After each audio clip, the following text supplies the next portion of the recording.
Katoga Lake to Tarfu Lake, which is about 50 kilometers roughly down the Atlin, towards Atlin, which is where we're going to set up camp, and we're going to drive into Atlin today and have a look around there.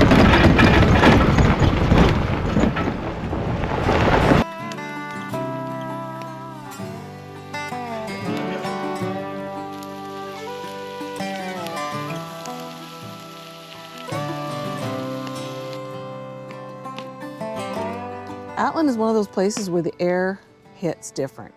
A crystal clear lake that spans 137 kilometers along the mountains. The northern tip of the lake is in the Yukon, as is Little Atlin Lake. However, most of the lake lies within the Atlin district of British Columbia. Snow is still sitting on the peaks and the breeze is still a little bitter. Back in 1898, thousands of people rushed up here for gold.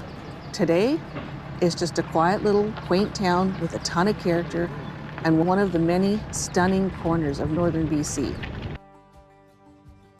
South of Atlin, down Warm Bay Road, there's a place where the forest quietly gives way to something a little unexpected, Warm Bay Hot Springs. This natural warm spring bubbles up from deep underground, feeding a small, shallow pool tucked into the meadow and forest. Water is never too hot, just a steady, gentle warmth, and it flows out into a creek lined with thick green moss and watercress. Yeah, little orange shrimp in the water.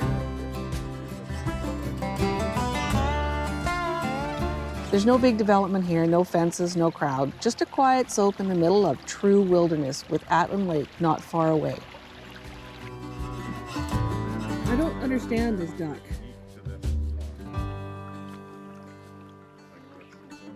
It's one of those spots that feels more discovered than built, and once you've been here, it's hard to forget.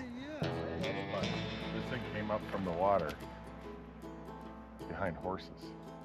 When you see it, you'll be like, what the fuck? Yeah. It's crazy. 1910. It's crazy what those things will do. Like how it'll power in the future. Oh. With the fine and everything.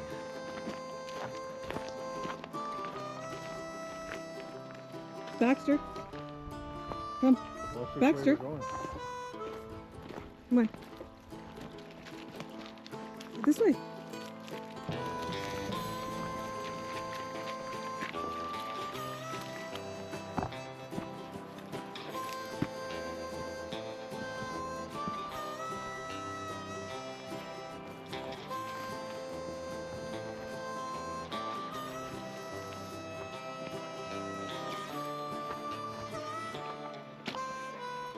Who's like? Hey?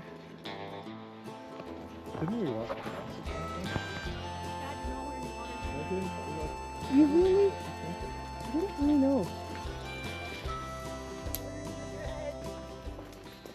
The dredge. Just outside of Atlin, where Pine Creek cuts through the valley, sits a relic from the gold rush days, the old dredge. This massive machine once worked its way along the creek bed, chewing through gravel and stone in search of gold, bucket by bucket, day and night. Back in the early 1900s, dredges like this changed everything. Instead of hand panning and sluicing, entire valleys were reworked by machines that floated through their own man-made ponds. Atlin was part of that era, when gold fever brought heavy equipment into some of the most remote corners of BC. Today, the dredge stands silent, rusted, weathered, and half claimed by time.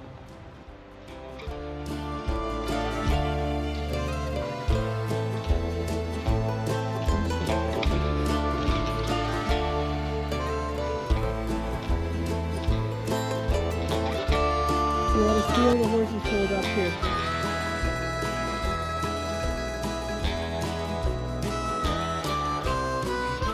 For what? What's the point? I guess it's pretty historic. Well, it's one of those things that's like, so they brought it up here thinking they were going to find all the gold in the world. And it was an absolute. Can you imagine just one horse taking this up? Or the weight of this alone? Yeah. Easy.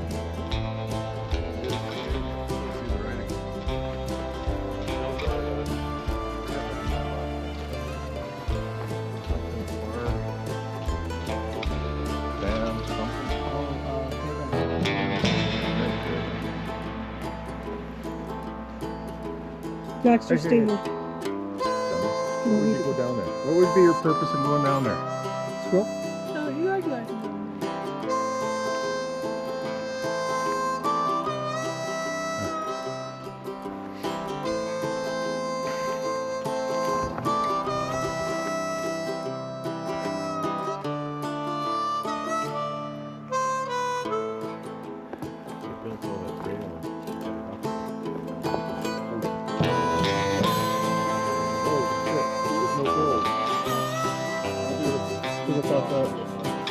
Off that area a little more.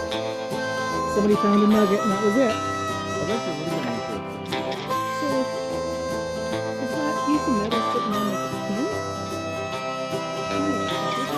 Because it rotates, yeah.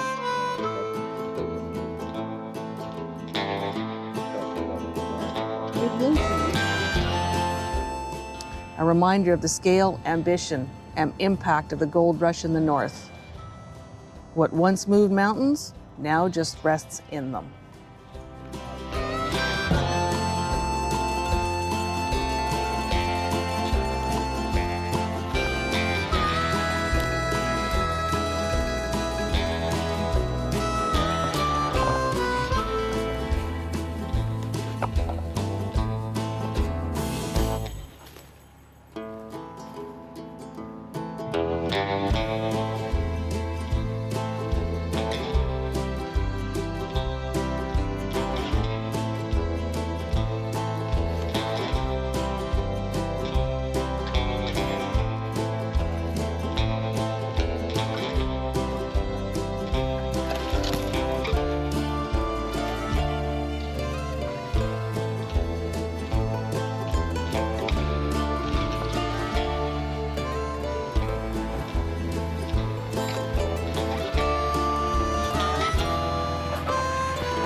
Just down the creek from Atlin lies a place that most people will drive right past without even knowing it existed, Discovery City.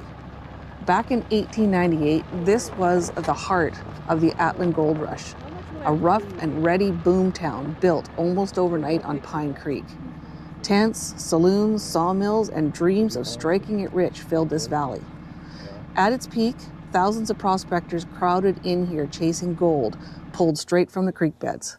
For a brief moment, Discovery City wasn't just a camp. It was a real frontier town with everything happening at full speed. For a few years, it had a population of about 1,000 people. The city had hotels such as the Pine Tree, the Nugget, the Gold House, and others.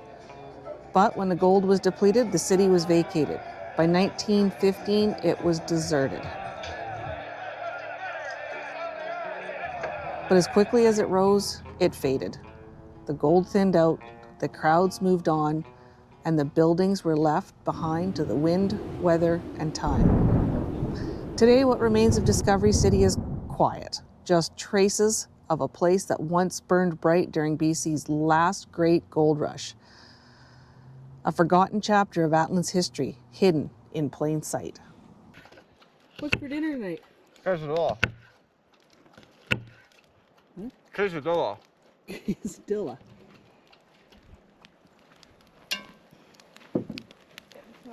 You're getting smoked out. What do you got in here? Just beef and onions? Yeah, so far.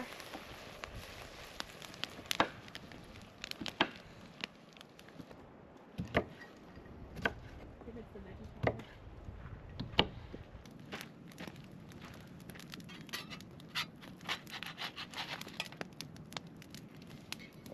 Oh, that's beautiful.